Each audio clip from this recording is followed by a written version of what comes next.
fin du monde approche. Mario Dumont. Mais au-delà de ça, Mario, c'est le retour du Schtroumpf grognon, là. Marie Montpetit.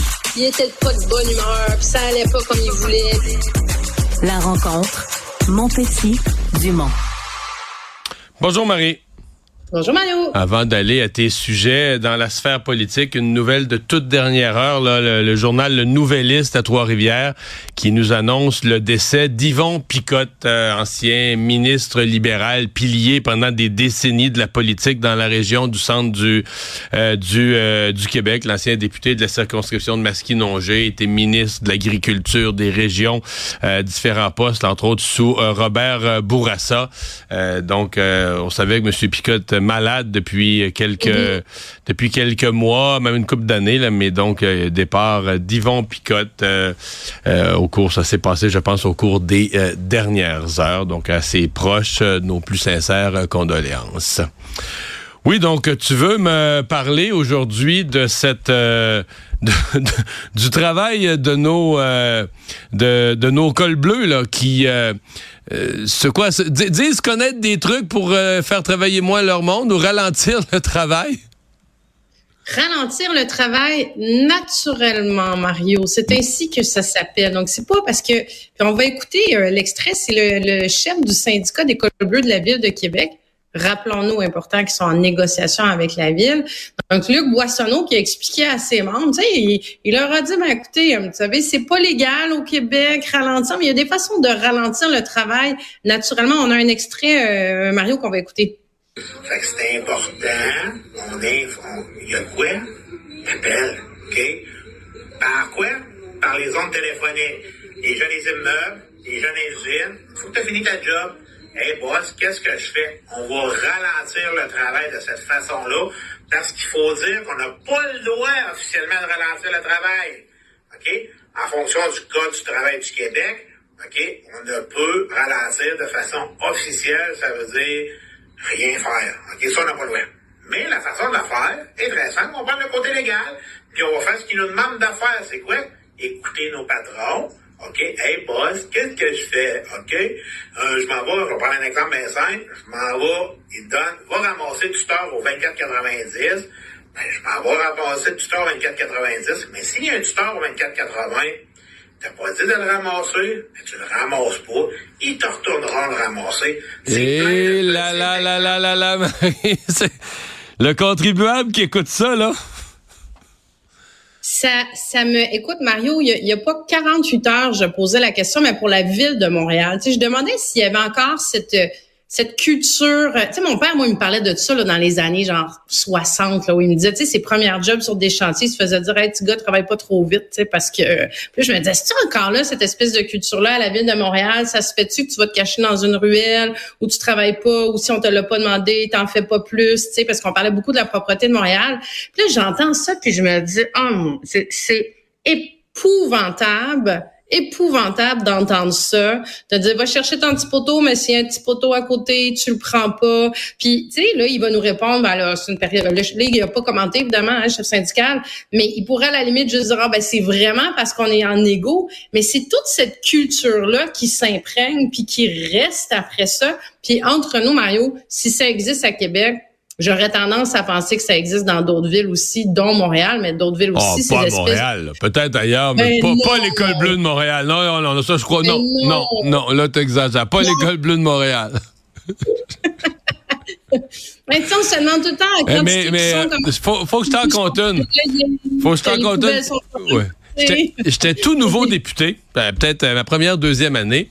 Et il y avait eu, on pourrait retrouver l'année, il y avait menace de grève. Ça brassait vraiment entre les cols bleus. C'était Pierre Bourque qui était maire de Montréal à l'époque, et Guy Chevrette, ministre des Affaires municipales.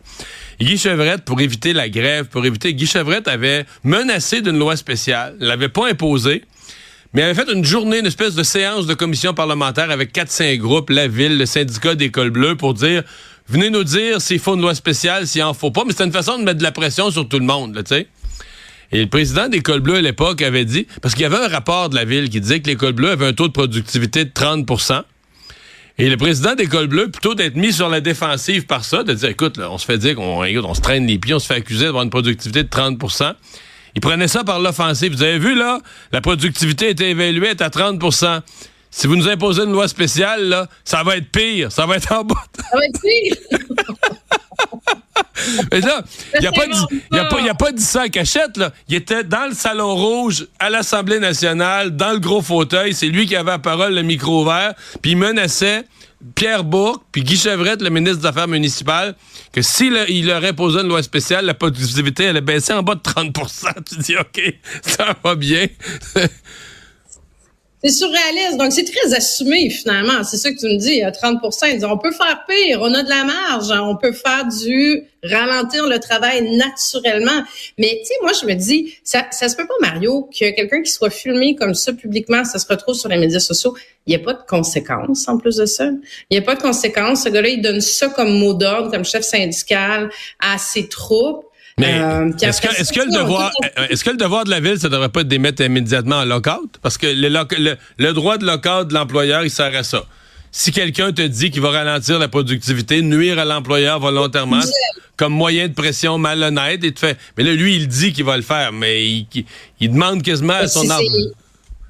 Il vient d'annoncer une grève du zèle, là. C'est pas, je veux dire, il disait que selon le Code du travail, il n'a pas le droit de le ralentir volontairement. Il n'y a pas plus le droit de le ralentir de cette façon-là non plus, là. C'est de dire, on va faire le strict minimum, on va engorger ça, je vais appeler mon patron chaque fois que j'ai fini une tâche pour lui dire qu'est-ce que je fais. Oui, la Ville de Québec pourrait le faire. Ça va être intéressant de voir comment Bruno Marchand va réagir à ça. Mais en tout cas, il y a tu sais, ça, c'est un vidéo qui est puissant, très, très, très puissant, surtout dans une ville comme celle de Ville de Québec, pour que les contribuables réagissent aussi, qu'ils soient derrière le maire de Québec, la Ville de Québec, s'ils décident de dire, là, on a assez niaisé, tu sais, assez, c'est assez. On a passé la semaine à se demander, le mois, tu sais, on se demande tout le temps, on a-tu assez pour notre argent? On a-tu assez pour notre argent, Mario? On regarde les salaires des cadres, des contribuables, les taxes qui augmentent, les taxes à Ville de Québec, les taxes à Ville de Montréal, toutes les taxes qui ont. Puis tu sais, t'entends une affaire de même, puis tu dis, hey, c'est des gens qui sont payés avec l'argent des contribuables.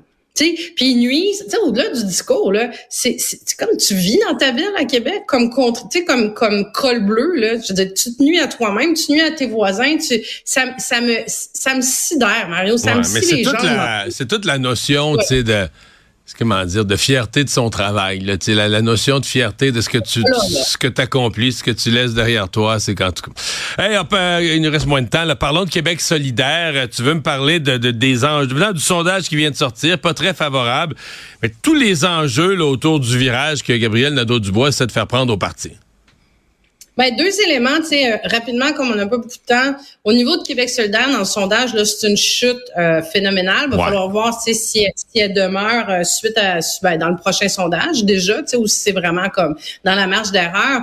Mais, tu sais, ce que ça démontre, c'est que là, le côté, là, lavage de linge sale, le monde aime pas ça. Les gens décrochent. Tu sais, t'as l'impression qu'ils ont retourné un petit peu au banc des punitions en disant, regardez les amis, là, allez régler vos affaires dans votre conseil national. Puis quand vous serez revenus, puis vous saurez où vous vous en allez, parce que là, en ce moment, on sait même pas où vous vous en allez. Il y a une gang qui va aller à gauche, l'autre gang qui va aller à droite.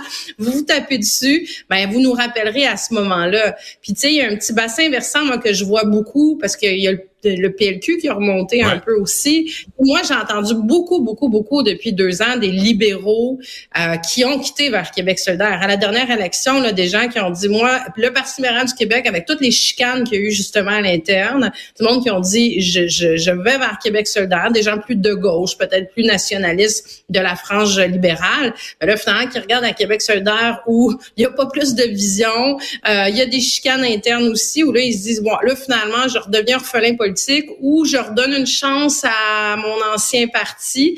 Mais tu sais, il va falloir voir si ça se cristallise dans le temps.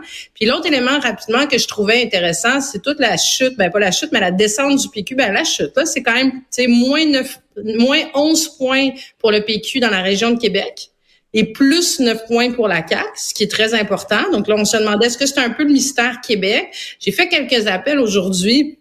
Et mes échos, en tout cas, l'interprétation qu'en font certains caquistes, c'est vraiment l'aspect, la question référendaire. Là. Plus le PQ parle d'indépendance, un référendum, plus les gens qui avaient voté très massivement en 2018, en 2022 pour la CAQ, mais qui ont été déçus avec l'abandon du troisième lien, qui étaient partis vers le PQ, puis qui voyaient un peu le chant des sirènes avec Paul Saint-Pierre-Plamondon, sont en train de revenir vers la CAQ parce qu'ils ont pas envie de ça.